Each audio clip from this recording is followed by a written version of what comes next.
Hello दोस्तों, स्वागत है आपका बालाजी टेक गुरु में।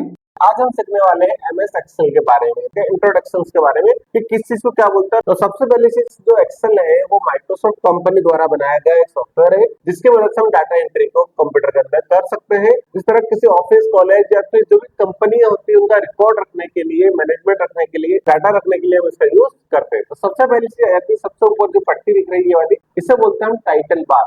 जहां पर मतलब जिस नाम से हम फाइल को सेव करते हैं उसे हम टाइटल बार कहते हैं। ये आ गया हमारा मिनिमाइज बटन। किसी को इस फाइल पे काम कर रहे हैं लेकिन थोड़ी देर के लिए हमें इसे होल्ड करना है, तो जैसे मिनिमाइज पे क्लिक करेंगे तो कुछ समय के लिए रुक गया, वापस से यहीं पे क्लिक करेंगे तो वापस से यहीं से ओपन हो गया।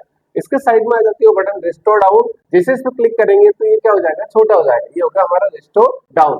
अगर इसको बड़ा करना है तो मैक्सिमाइज पे क्लिक करेंगे तो ये हो जाएगा हमारा बड़ा मैक्सिमाइज। क्लोज करना है तो क्लोज बटन चले जाएंगे। अब साथ में आपको एक और ऑप्शन दिख रहा है यहाँ पर, ये इसे बोलते हैं क्विक एक्सेस टूल बार, कि इससे पहले जो भी हमने काम किए हैं थोड़ी देर पहले वो सारे यहाँ पर दिख जाएंगे। फिर आ जाता है हमारा file, home, inside, draw, page layout, formula, data, review, view. ये सारे हमारे कहलाते हैं टैब। जैसे फाइल टैब हो गया, होम टैब हो गया, इनसाइड टैब हो गया, ड्रॉ टैब हो गया। ठीक है, अब नीचे आ जाते हैं तो इन्हें हम मेन्यूज कह सकते हैं। जैसे होम को मेन्यू पढ़ेंगे, सब मेन्यूज पढ़ सकते हैं और उनको टैब पढ़ाते हैं, टूल्स भी पढ़ सकते हैं। जैसे क्लीबोर्ड है, फॉन्ट है, इन्हें हम रिबिन के तौर पर पढ़ सकते हैं। एक रिबिन है क्लीबोर्ड जिसमें चारों चीज कॉपी पेस्ट आपका कट और फॉर्मेट में आ जाएगा। फिर आ गया फॉन्ट, ये एक रिबिन है, इसके अंदर बोल्ड, इटैलिक, अंडरलाइन, आपको फॉन्ट साइज सारी चीज आ जाएगी। तो ये हमारा रिबिन्स हो गया। फिर आ जाता है हम लोग जो A1 लिखा हुआ है यहाँ पर, इसे बोलते हैं नेम बॉक्स। नेम बॉक्स का मतलब कि जिस भी सेल के ऊपर क्लिक करोगे सेल का नाम ऊपर आ जाएगा, इसलिए इसे नेम बॉक्स कहते हैं। फिर आ जाता है ये वाला FX वाला, इसे बोलता है फॉर्मूला बार, कि जो भी फॉर्मूला आप यूज करोगे ये फॉर्मूला बार में शो होता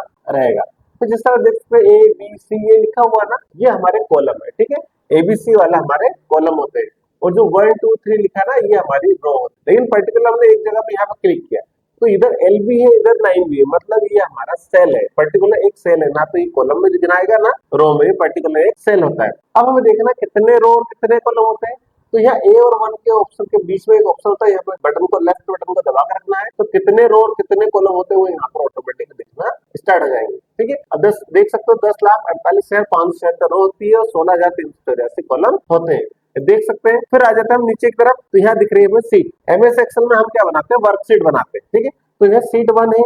अगर हमें और भी सीट्स बनाना है तो प्लस पर क्लिक करते हैं, सीट 2 प्लस कर देंगे, सीट 3, सीट 4, सीट 5। अगर इन्हें हटाना चाहते हैं तो राइट बटन दबाएंगे, देन यहाँ से डिलीट भी कर सकते हैं। तो मतलब कितनी भी सीट को बना सकते हैं और उन्हें डिलीट भी कर सकते हैं। फिर आ जाता है जूमिंग में, तो हम इसको सीट को जूम कर सकते हैं, जूम आउट भी कर सकते हैं। हम नॉर्मली यहाँ पर 100 रखेंगे जिससे कि हमें काम करने में कोई दिक्कत ना है। तो ये हो गया हमारा एमएस एक्सेल का इंट्रोडक्शन, जिसकी मदद से हम क्या है कि एमएस एक्सेल को काम करना इजी हो जाएगा। तो एमएस एक्सेल में एक चीज का ध्यान रखना है कि एमएस एक्सेल में हम डाटा को स्टोर करके रखते हैं। जिस तरह से कोई ऑफिस हो गया, उसमें कितने एम्प्लॉयज है, उनकी कितनी सैलरी है, उनको कितना बोनस देना है, जो भी चीज सारी चीजें रिकॉर्ड रखेंगे, कितनी एब्सेंस हुई, कितने परसेंट हुई। जैसे लोन बैंकिंग का है तो लोन हो गया तो कितना PMT, IPMT, मतलब फॉर्मूले से रिलेटेड से रिजल्ट निकालना, इफ वाले फॉर्मूले, मतलब जो भी डाटा, सारा काम जो होता है अधिकतर सारी फील्ड का, वो सारा एमएस एक्सेल में ही होता है। उसको हम पूरा प्रॉपर एक एक तरीके से अच्छे टॉपिक्स के साथ पढ़ेंगे तो आपको बहुत समझ में आएगा इसको। इसी तरह की और भी वीडियोस देखने के लिए हमारा चैनल बालाजी टेक गुरु को सब्सक्राइब कीजिए